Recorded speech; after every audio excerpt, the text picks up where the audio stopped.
नमस्कार दोस्तों, आपका स्वागत है हमारे YouTube चैनल भक्ति संगम पर। आज हम आपको वट सावित्री कथा के बारे में बताने जा रहे हैं। वट सावित्री कथा व्रत कथा एवं व्रत करने की विधि के बारे में बताएंगे। तो आइए हम कथा प्रारंभ करते हैं। वट सावित्री व्रत की संपूर्ण कथा विधि स्कंद पुराण में बताई गई है। स्कंद पुराण में देवी सावित्री के पति सत्यवान की मृत्यु हो जाने पर सावित्री द्वारा पति के प्राण वापस लाने की कथा का जिक्र वट सावित्री व्रत कथा में किया गया है। इस कथा के विषय में कहा गया है कि यह कथा सौभाग्य प्रदान करने वाला है, इसलिए वट सावित्री व्रत के दिन वट वृक्ष के नीचे इस कथा का विस्तार पूर्वक पाठ करना चाहिए और सुहागन महिलाओं को इस कथा को। देवी पार्वती जी ने कहा, हे देवताओं के भी देवता, जगत के पति शंकर भगवान, प्रभास क्षेत्र में स्थित ब्रह्मा जी की प्रिया जो सावित्री देवी हैं, उनका चरित्र आप मुझसे कहिए। जो उनके व्रत का महात्म्य हो और उनके संबंध का इतिहास हो एवं जो स्त्रियों के पतिव्रत्य को देने वाला, सौभाग्यदायक और महान उदय करने वाला हो। तब शंकर भगवान ने कहा कि हे महादेवी, प्रभास क्षेत्र में स्थित सावित्री के असाधारण चरित्र को मैं तुमसे कहता हूँ।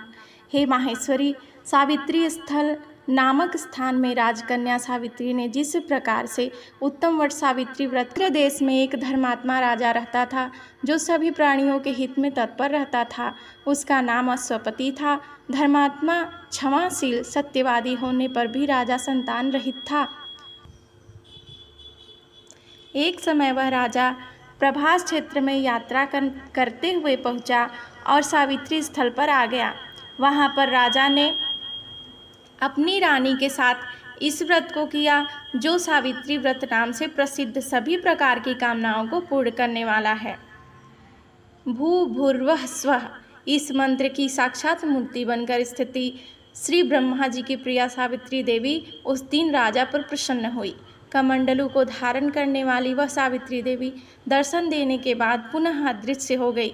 लेकिन देवी के दर्शन के पुण्य से कुछ दिनों बाद राजा अश्वपति के घर देवी के समान रूप वाली कन्या का जन्म हुआ, जो देवी सावित्री के प्रसन्नता से प्राप्त तथा सावित्री की पूजा करने के बाद उत्पन्न कन्या का नाम भी सावित्री रखा गया। वह राजकन्या देवी लक्ष्मी के समान शोभित होती हुई बढ़ने लगी और धीरे धीरे सुकोमल अंगों वाली वह कन्या यवनावस्था को प्राप्त हुई। नगरवासी उस कन्या को देखकर यही समझते थे कि वह कोई देव कन्या है। कमल के समान विशाल नेत्रों वाली एवं तेज से अग्नि के समान प्रज्वलित होती हुई वह सावित्री महर्षि भृगु द्वारा कहे हुए सावित्री व्रत को करने लगी। लक्ष्मी के समान सुशोभित वह कन्या एक दिन देवी सावित्री की पूजा के बाद पिता पास खड़ी हो गई। उस समय पुत्री की वह अवस्था को प्राप्त हुई देखकर राजा ने मंत्रियों से सलाह किया। इसके बाद राजा ने सावित्री से कहा, हे पुत्री, तुम्हें योग्य वर को देने का समय आ गया है। मुझसे कोई तुम्हें मांगने के लिए भी नहीं आता और मैं भी विचार करने पर तुम्हारी आत्मा के अनुरूप वर को नहीं पा रहा हूँ।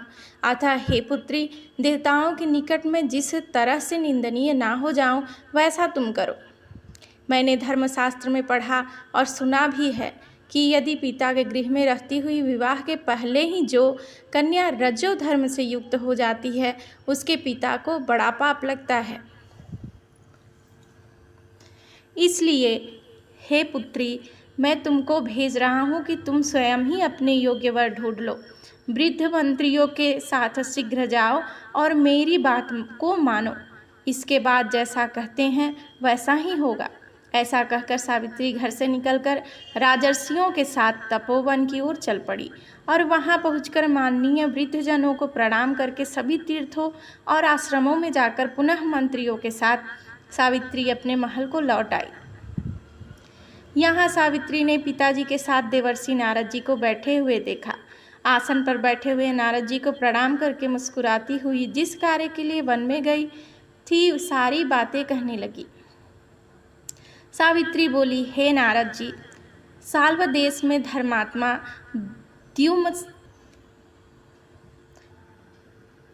सावित्री बोली, हे नारद जी, साल्वदेश में धर्मात्मा द्युमत सेन नाम से विख्यात एक क्षत्रिय राजा हैं जो दैवयोग से नेत्रहीन हो गए हैं। रुक्मी नामक उनके एक सामंत ने उनसे राजपाट छीन लिया है और वह अपने पुत्र और पत्नी के साथ वन में रह रहे हैं। उनका पुत्र सत्यवादी और धर्मात्मा है, उसे ही मैंने मन में पति रूप में वरण किया है। नारद जी सावित्री के वचनों को सुनकर बोल पड़े, हे राजन, सावित्री ने यह बड़ा कष्टप्रद कार्य कर डाला। बाल बुद्धि होने से इसने केवल गुणवान समझकर सत्यवान को वरण कर लिया। सत्यवान मिट्टी के घोड़े बनाता है और घोड़े का चित्र भी बनाता है, इससे उसे चित्राश्व भी कहते हैं। सत्यवान दान और गुण में रंती देव के शिष्य के समान है, ब्राह्मणों की रक्षा करने वाला और सत्यवादी है। राजा ययाति के समान उदार, चंद्रमा के समान प्रिय लगने वाला, रूप में दूसरे अश्विनी कुमार के समान और द्युमत सेन के समान बलवान है, लेकिन उसमें केवल एक दोष है, दूसरा कोई नहीं कि सत्यवान आज से ठीक 1 वर्ष पर क्षीणायु हो जाने से देह त्याग कर दे। इस प्रकार नारद जी की बात सुनकर राजकन्या सावित्री ने राजा से कहा, राजा, लोग किसी से एक बार कोई बात कहते हैं, ब्रह्मवेत्ता एक ही बार कहते हैं और एक ही बार कन्या दी जाती है। ये तीनों कर्म एक ही बार किए जाते हैं, बार बार नहीं। दीर्घायु हो अथवा अल्पायु, गुणवान हो अथवा निर्गुण, वर को एक ही बार वरण किया जाता है, अब दूसरे वर को वरण नहीं। नारद जी ने कहा, हे राजन, यदि आपको उचित लगता हो तो अपनी पुत्री सावित्री का कन्यादान शीघ्र कर डालिए। राजा शुभ मुहूर्त विधि विधान पूर्वक सत्यवान के संग सावित्री का विवाह करवा दिया। सावित्री अपने पति को पाकर ऐसे प्रसन्न थी जैसे उसे पुण्यवान पुरुष स्वर्ग को प्राप्त प्रसन्न होता हो। सावित्री उस सत्यवान के साथ आश्रम में रहते हुए नारद जी की कही हुई बात को याद करती रहती थी और उस दिन को गिनती रहती थी कि जब सत्यवान देह त्याग कर चले जाएंगे। जब सत्यवान के मरण के केवल 3 दिन शेष रह गए, तब सावित्री ने निराहार रहने का व्रत लिया और तीसरे दिन सुबह स्नान करके देवता और पितरों का पूजन किया। फिर सास ससुर की चरण वंदना करके वह भी पति के साथ जंगल की ओर चल पड़ी। जंगल में लकड़ी काटते काटते अचानक से सत्यवान के सिर में दर्द होने लगा। सावित्री ने कहा कि आप कुछ देर मेरी गोद में सिर रखकर सो जाइए, फिर हम आश्रम की ओर चलेंगे। जैसे ही सत्यवान सावित्री की गोद में लेटे, वैसे ही सावित्री ने देखा कि सावले पिंगल वर्ण वाले किरीटधारी पीत वस्त्र पहने हुए साक्षात सूर्य के समान उदित हुए पुरुष उनके सामने खड़े हैं। सावित्री ने उन्हें प्रणाम किया और उनसे पूछा कि आप कौन हैं। इस पर यमराज ने कहा कि मैं सब प्राणियों के लिए भयंकर और कर्मानुसार उनका उचित दंड देने वाला यम हूँ।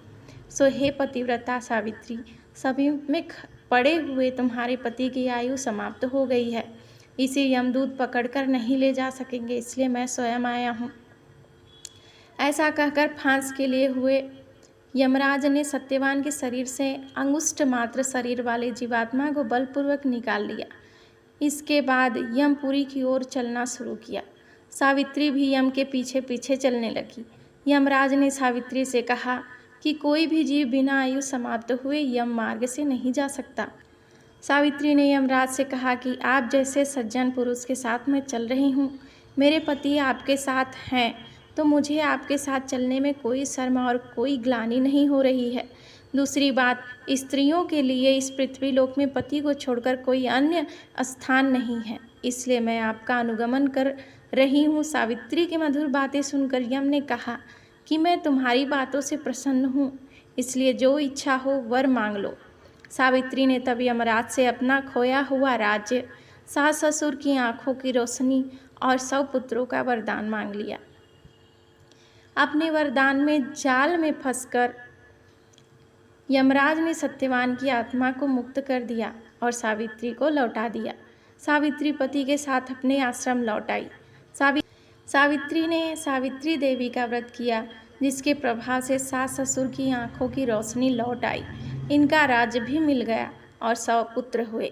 यह तो थी वट सावित्री व्रत कथा। अब हम आपको वट सावित्री पूजा विधि के बारे में बताएंगे।